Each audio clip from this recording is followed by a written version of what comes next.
शौचालय बना के विकास नहीं होता, शौचालय बना के विकास नहीं होता। मोदी सिर्फ दलाल मीडिया पे हो रहा है, सिर्फ दलाल मीडिया है जो मोदी कर रही है। दलाल मीडिया को हटाओ, मोदी के कहीं हवा है तो हमको बताओ। मोदी को हटाना है, देश बचाना है, बीजेपी को हटाना है। प्रधानमंत्री सबका साथ, मेरे दोस्तों का विकास, पब्लिक का विकास नहीं। मोदी की कोई गारंटी नहीं, झूठी गारंटी, उनके दोस्तों की गारंटी है। तुम मुझे धन दो, मैं तुमको कारोबार दूंगा। अरे यकीनन बदल चुका है और ज्यादा इसमें जोश बलबला पैदा करके इमरान प्रतापगढ़ी यहाँ से रवाना हुई है। जिनको ईडी का डर था, जो चोर थे वो चले गए। कि भारत का संविधान जब बदलने की कोशिश की जा रही है तो हर हिंदुस्तान नागरिक को इसके खिलाफ उठना चाहिए। नांदेड़ की अवाम बीजेपी में नहीं जाने वाली है। स्वागत है आप सभी का। इस वक्त हम मौजूद हैं महाराष्ट्र के नांदेड़ में। देश के अलग अलग जगहों पर जा रहा हूं। 2024 के इलेक्शन में जनता का मूड क्या है वो सब जान रहा हूं और आपको बताने की कोशिश कर रहा हूं। इस वक्त मैं मौजूद हूं नांदेड़ में और ये वही जगह है जहां से कांग्रेस के बड़े नेता भारतीय जनता पार्टी में शामिल हो गए। क्या उनके जाने से लोगों में नाराजगी है या लोग इस बार बीजेपी के साथ जाएंगे? और भारत जोड़ो न्याय यात्रा राहुल गांधी की इसी एरिया से गुजरी है और अभी कांग्रेस के नेता इमरान प्रतापगढ़ी यहाँ पर भाषण देके गए। हम लोगों से जानेंगे कि क्या उनके भाषण के बाद कुछ माहौल बदलेगा, लोग कांग्रेस को वोट करेंगे या नहीं। क्या लगता है चुनौती बड़ी है, बड़े नेता पार्टी छोड़कर चले गए, कुछ उनके जाने से कोई फर्क गिरने वाला नहीं है। ऑलरेडी मुसलमान कांग्रेस के साथ है और हमेशा मुसलमान कांग्रेस के साथ रहेंगे। उनको भी 35 साल से हमेशा उनका साथ दे रहे थे। अब उधर जाने के बाद नया नेता हमको कांग्रेस ने दी है जिसका नाम वसंतराव चौहान है। अब वो भारी अक्सर से चुन जाएगा। इमरान प्रतापगढ़ी का प्रोग्राम हुआ, आप देख रहे हैं कि ये क्या जुलूस है, क्या पब्लिक है। इससे आपको पता चल जाएगा कि वो वसंत चौहान कितनी भारी रीत से चुन के आने वाले हैं। इमरान प्रतापगढ़ी के आने से माहौल बदला है, बहुत माहौल बदल गया है।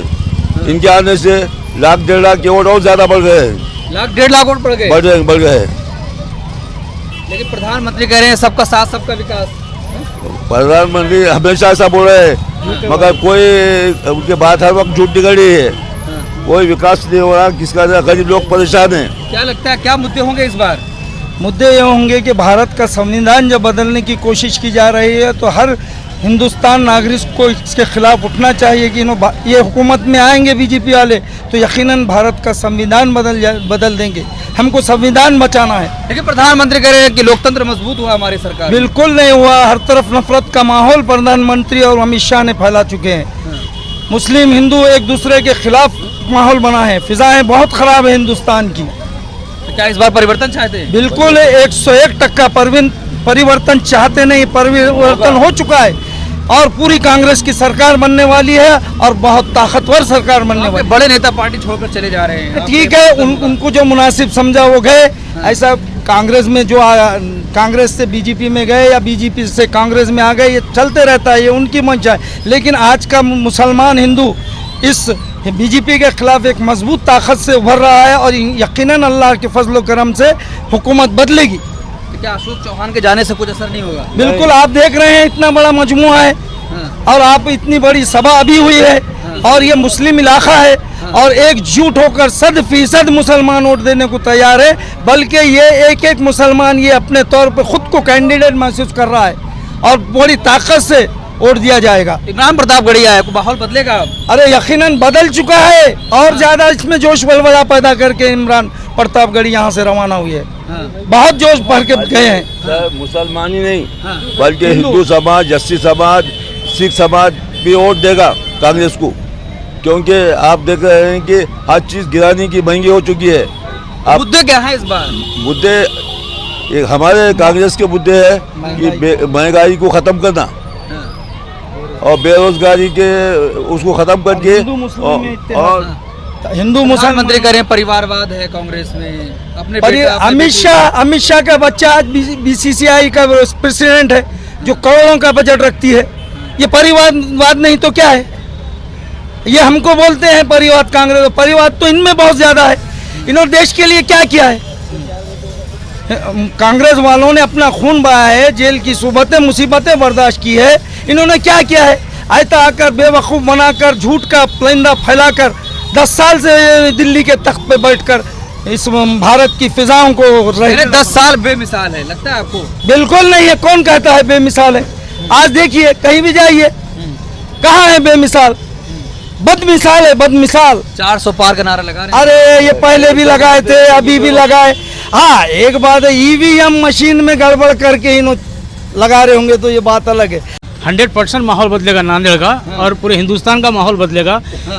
पूरे हिंदुस्तान के अंदर बीजेपी गवर्नमेंट ने सिर्फ झूठ के चुनिंदे के ऊपर इलेक्शन लड़ी है और जो है सो आज पब्लिक को सब समझ में आ गया है कि बीजेपी सिर्फ झूठ बोलती है, पढ़े लिखे इंसान को बेकार कर रही है, महंगाई डबल कर रही है और कांग्रेस ने 70 साल में जो विकास किया वो चीज़ों को बीजेपी बेच के खा रही है और बीजेपी उल्टा कांग्रेस के ऊपर तोहमत लगा रही है। इसलिए लोगों को समझ में आ गया कि घर का हर बजट महंगा पड़ गया है।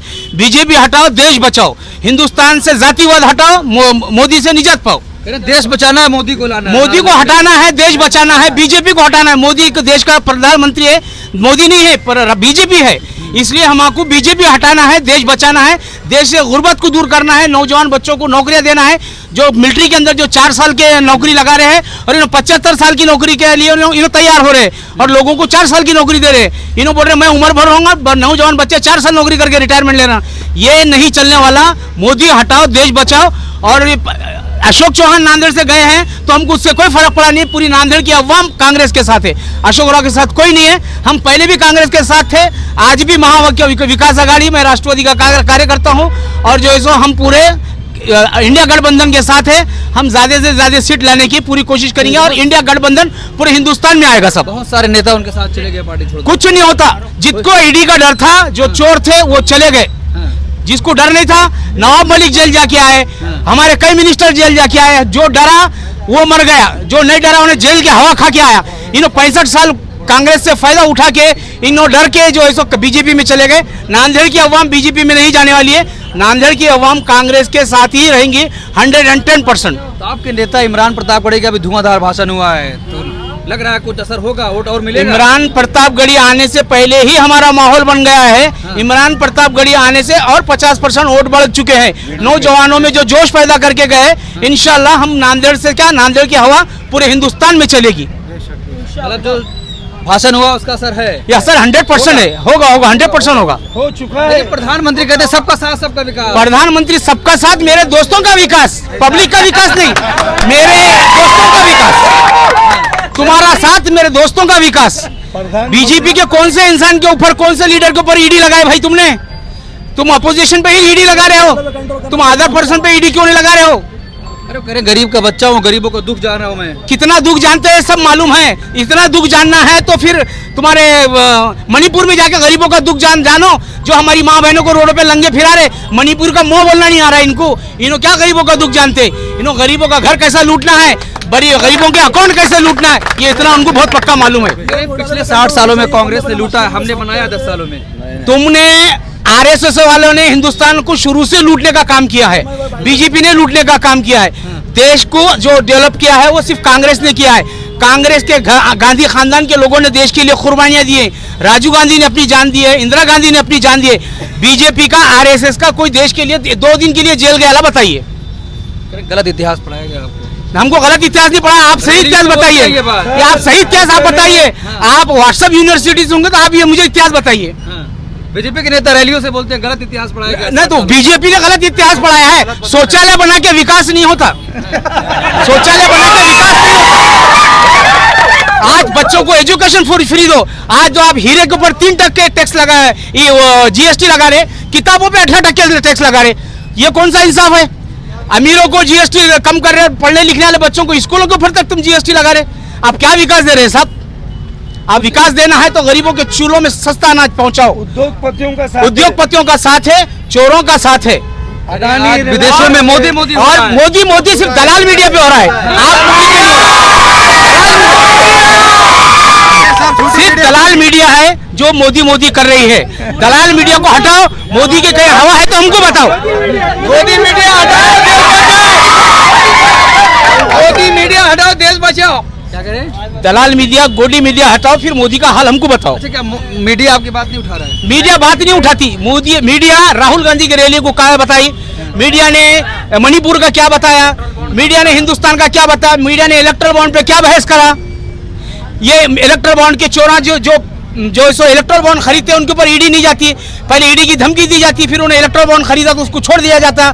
इंसाफ करना है, आपको प्राइम मिनिस्टर बनाए तो सबके साथ वैसे ही करो। अपोजिशन के पार्टियों के साथ आप जो है सो ईडी का धमकी दे रहे, इनकम टैक्स की धमकी दे रहे, सीबीआई की धमकी दे रहे, ये आपका इंसाफ नहीं है। जोड़ो न्याय यात्रा राहुल गांधी यहाँ से लेकर गुजरे हैं, उसका अभी भी असर है? अभी भी असर है, हमेशा असर रहेगा कांग्रेस का, क्योंकि कांग्रेस ने जो है सो हमको विकास दी है।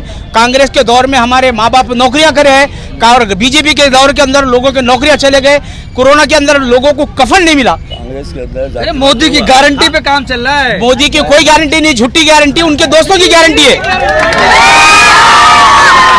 तुम मुझे धन दो, मैं तुमको कारोबार दूंगा, ये गारंटी पक्की है, ये गारंटी, ये पक्की गारंटी है। तुम मुझे इलेक्ट्रल बॉन्ड के जरिए धन दो, मैं तुमको धंधा दूंगा, ये मेरी गारंटी पक्की है। समझ चुके हैं, क्या कह रहे? हिंदू भाई भी समझ चुके हैं, हिंदू जो सेकुलर हिंदू है वो अच्छी तरह से समझ चुके हैं कि धोखेबाज है बीजेपी।